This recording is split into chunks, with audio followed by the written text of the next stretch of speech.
Get ready for a novel, he's been living a double life. I, 43F, got together with him, 43 meters, about 4 months after my divorce.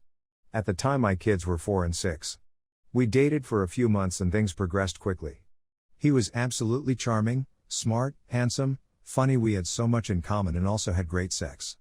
I knew 6 months probably wasn't enough time to get into a serious relationship, but here was someone who made me feel so good. I thought I hit the jackpot and told myself not to let fear get in my way, to allow myself to be open and vulnerable again even after being hurt by the divorce. I introduced him to my kids and he was so great with them. They quickly became friends and bonded. At this time, he was finishing up a master's degree here in the Northeast and planned to stay here to get a job. He came out here from the West. After graduating, he wasn't finding work as quickly as he thought he would, even though he had just got his degree from an Ivy. He was burning through his savings to pay rent and came to the conclusion he'd have to move back west and stay with family and look for work from there.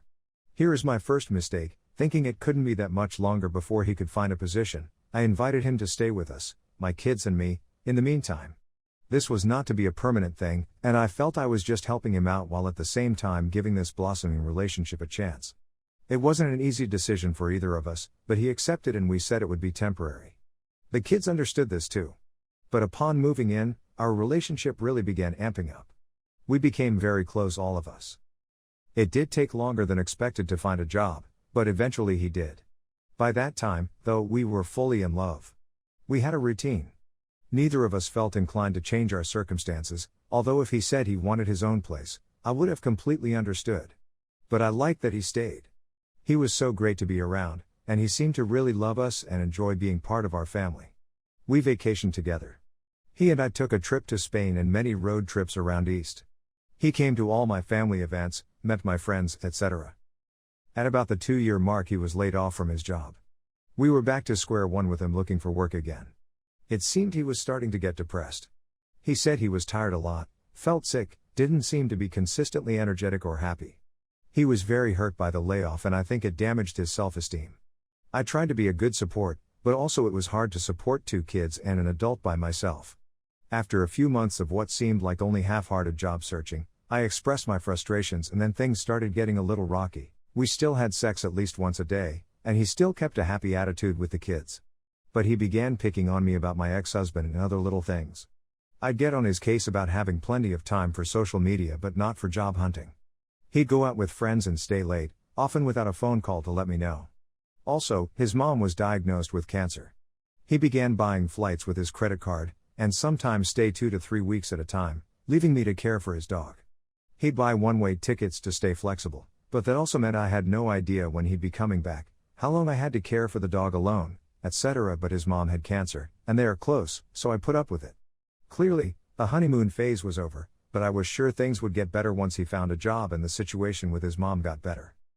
Then one day we were fighting, and he actually said something hurtful to the kids in order to get back at me, telling them something I said about their dad. It was way out of line. I told him he should pack his bags and move on. He did. It was painful for all of us. Having nowhere else to go, he drove across the country to stay with his parents. Aside from some little updates here and there, we didn't talk much for about 2 months. Then he reached out to tell me he loved me, he was sorry, we both got caught up in a bad cycle, and we could work it out and get better. Over the next few months we began talking and texting regularly every day, and things felt really good again. He flew out a couple times and I visited him once out there. He was searching for jobs back here where I am so we could be together. We talked about maybe we'd moved in together too quickly, and that was the source of the issues. It's a lot of pressure. Especially taking on not only a live-in girlfriend, but her kids, too. I agreed. Then a recruiter reached out to him with a great opportunity, but it was out west. He took the job. He said the position was for 6 to 12 months and we could get through it. I said I didn't want a long-distance relationship, that I had needs that didn't align with that. I hated being in different time zones, I hated FaceTime sex. I hated the infrequent visits. But I loved him. And I let him convince me to give it a shot. He said all the same stuff about loving me and the kids, wanting to be a family again, etc. He FaceTimed the kids every night before bed. We had many good conversations and in some ways it seemed our relationship was actually growing stronger. He miraculously found a long-term dog sitter and came to visit us for 3 weeks. He also flew out for my birthday last winter for a long weekend. We had an amazing time, It was like it was in the beginning but better. Then, pandemic. We were stuck. He couldn't get the promotion that the position was geared toward. His company, and whole industry, became stagnant. He was lucky to not be laid off again. We tried to make the best of it. I was really lonely and needed him, but we didn't want to fly too much, although I did travel to see him a couple times this past summer. Again, things were great and the way we were with each other was like we were never apart. He began talking about marriage. About buying a house together. He was shopping for a bigger car to accommodate my kids. He told DE kids when the pandemic was over we were all going to Disney World. I was so happy. I was also lonely. It's now been 18 months since he took the job, and again I began feeling like he wasn't trying hard enough to come back to us. Sure, it's a pandemic, but his industry was recovering and there were jobs out here, even if he had changed companies.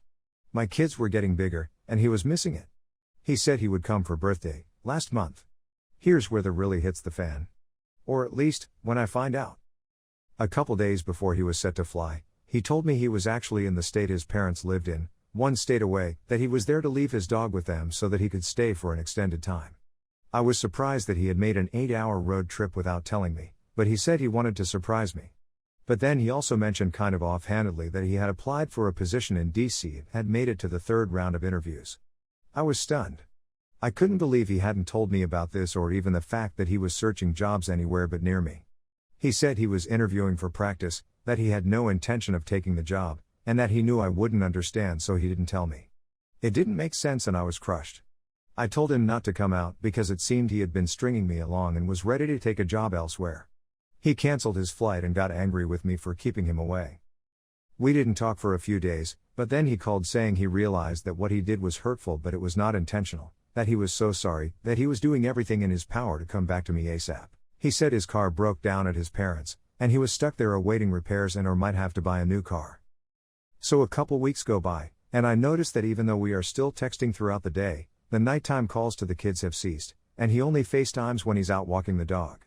I realize that I haven't heard or seen his parents in the background at any point. One day, he's FaceTiming from outside in his bare feet, and I can see horses behind him. His parents live in a paved retirement community.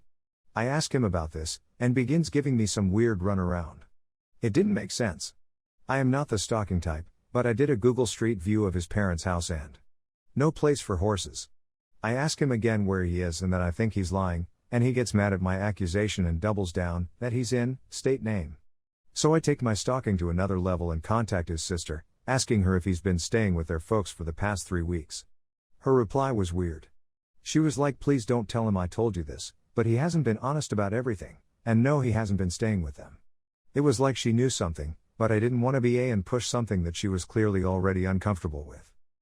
I asked him to prove he was where he said he was. Like, let me talk to his parents or take a photo or whatever.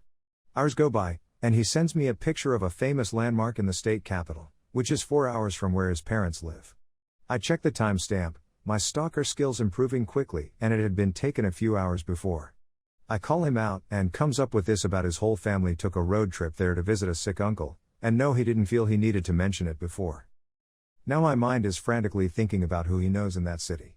Clearly he's been staying with someone for weeks and hiding his location from me. And then I thought back to that friend who was miraculously willing to sit his dog for several weeks. I searched my text to confirm my memory. He had given her first name back then, a unique one.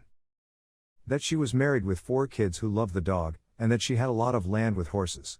Some Facebook stalking, now I'm getting concerned for myself like, am I really that person? And she was pretty easy to find. Voila, she lives right outside that city. Yes, she has 4 kids, but no, she is not married. I throw a Hail Mary and send her a FB message. Yes, it seems I've become that person. But I was desperate to find the truth, because at this point he's telling me I have a vivid imagination and I'm being controlling and acting weird. Now, my gut tells me that she is the missing piece to the puzzle. Yes, I wanted an answer, even if that answer was that I was indeed crazy and imagining something that wasn't there.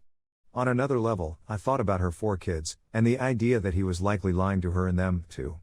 That they likely had no idea he was in a relationship with me, but had been staying at their house. So a part of me felt like, I'd want to know. And I can't deny the other level of what I was doing, which is that if he was going to with me and my life, I was going to with his. A day passes and she didn't even read the message. Or ignored it because she didn't know me. I began to figure that I was wrong.